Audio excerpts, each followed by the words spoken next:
Hi, this is Howard Givner, and I'm going to give you a demo on the iPhone app Super Planner.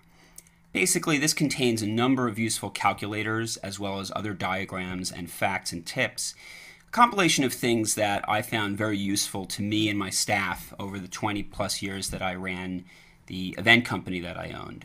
It's divided up into three sections. You can see down here you've got food and beverage, audiovisual, and venue capacity. Within each section there's lots of other things, and we probably could have broken up into more, but they naturally sort of gravitated to these three areas. So as we click on the first one, food and beverage, you'll notice several tabs along the bottom: catering, staffing, pricing, tables, and place set.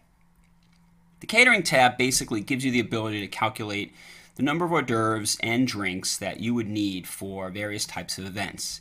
So if you plug in, let's say, 45 people for a catered event, this calculates in the total column the number of hors d'oeuvres that you would need for several different kinds of events, whether it's cocktails before dinner, 2-hour cocktail party, 3-hour cocktail party, etc. This column here is the number per person, that's what PP stands for, that you would want to have, and those ratios are constant regardless of how many people you've got.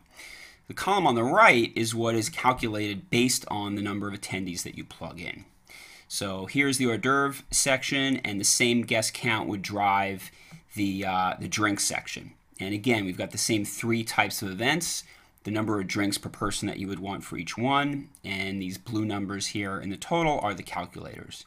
We also included at the bottom list of the number of drinks that you would get per bottle for wine, champagne, and the two most commonly used size of liquor. If you click on the next tab, which is staffing, it's similar in that it gives you the ability to calculate based on attendees. Instead of food and drinks, it's the number of bartenders and waiters and check-in staff that you would need for different types of events. So let's say this event has 450 people. It'll give you how many bartenders you would need if it's beer and wine only, and if it's full bar. In this example, the ratio for beer and wine is 1 to 75, meaning one bartender for every 75 guests. And the reason you need more for a full bar, in this case 1 for every 50 guests, is obvious that you need more bartenders because there's lots of different kinds of drinks that you could make and it takes more time. Similarly, we've got the same calculations for wait staff. You'll see French service here is the more labor-intense one, and in that case you need 1 to 2 waiters for every 10 guests. Again, here is the ratio, and next to it is the calculation of how many you need. We also plugged in check-in staff because that was something that, as an event company, we often did the most ourselves, whereas the number of waiters and bartenders was something that was supplied by venues and caterers. Although it was very useful for us to have those numbers because we wanted to check that the venue and the caterer were providing the right number of wait staff and bartenders.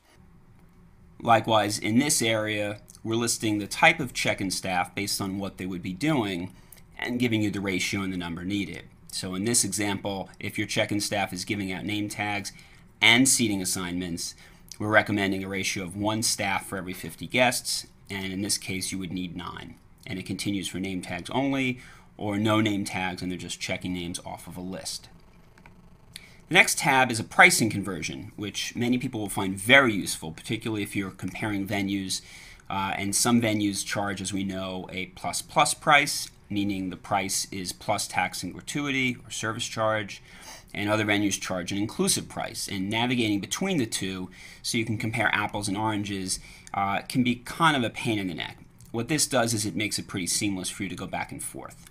So let's say you go to a venue and they're telling you that they charge 21% service charge, and in this case let's say that it's taxable. In some cases it is, in most cases it's not. And let's say the sales tax rate is 8.357%. Let's pick a nice, really odd number. If somebody says to you that they'll do an event for $200 per person, inclusive, immediately this tells you that translates into $152.54 plus. If you want to input your guest count as 300 or any other number, it automatically gives you the totals as well. But to me, the most valuable thing is the ability to go back and forth between these numbers.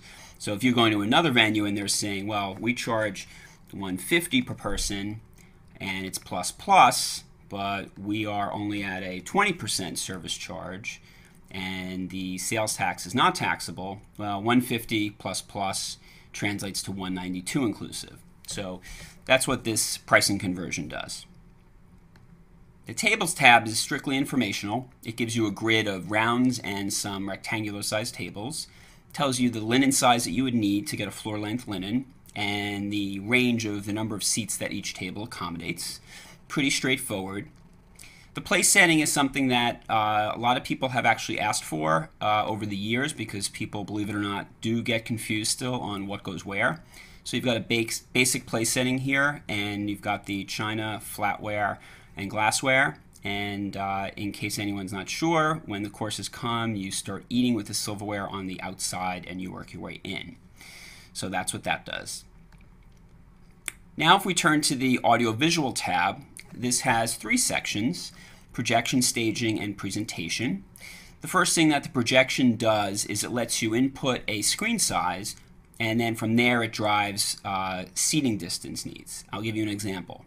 Let's say our screen is 7.5 feet wide, which would be 7 feet 6 inches, and 10 feet tall. I'm sorry, 7.5 feet high and 10 feet wide. So 7.5 by 10.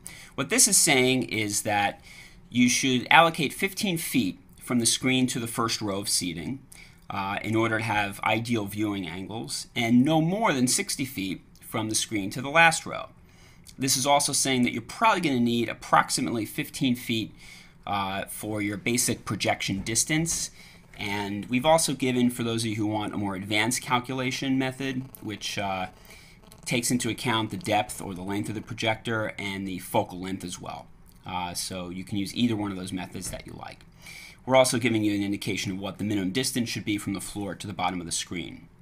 As we click on the Staging tab, this does two things. The first is, if you've got a sense of how big your room is, let's say it is 50 feet from the stage to the last row.